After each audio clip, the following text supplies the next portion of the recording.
হরে কৃষ্ণ, রাধে রাধে। আর S Radhakrishna creation চ্যানেলে আপনাদের সকলকে স্বাগত। আজকে আমরা জানব গোলক বৃন্দাবন কি। চিন্ময় জগতের সর্বোচ্চ ধাম হচ্ছে গোলক বৃন্দাবন। আদি এই চিন্ময় গোলক ধামটি দেখতে সুবিশাল এক পদ্ম ফুলের মতো। এটি হচ্ছে পরমেশ্বর ভগবান শ্রীকৃষ্ণের পরম ধাম। এই চিন্ময় ধামকে আলোকিত করবার জন্য কোনো সূর্য বা নক্ষত্রের প্রয়োজন হয় না।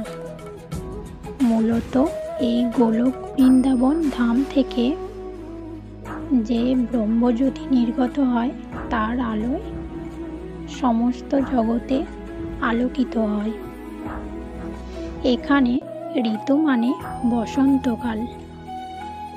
সেখানে বৃক্ষগুলো হচ্ছে কল্পবৃক্ষ, গাভীগুলি হচ্ছে সুরভি গাভী।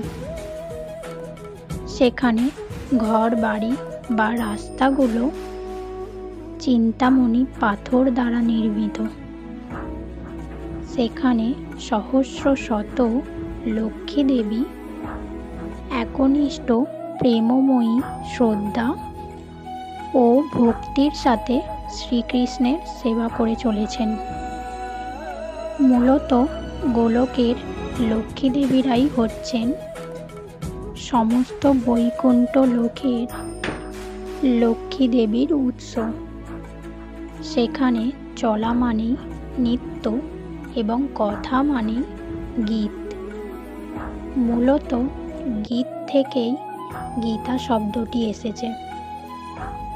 পরম আনন্দময় সেই জগতে কোনো জন্ম মৃত্যু জরা ব্যাধি রোগ শোকের লেশ পর্যন্ত সেখানে নেই।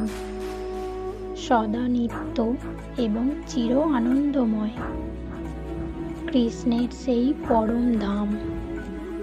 কৃষ্ণ সেখানে তার সখাদের সাথে মনের আনন্দে গাভীদের চড়ান এবং নানা রকম লীলাবিলাসের মাধ্যমে ভক্তদের আনন্দে মাতিয়ে রাখেন।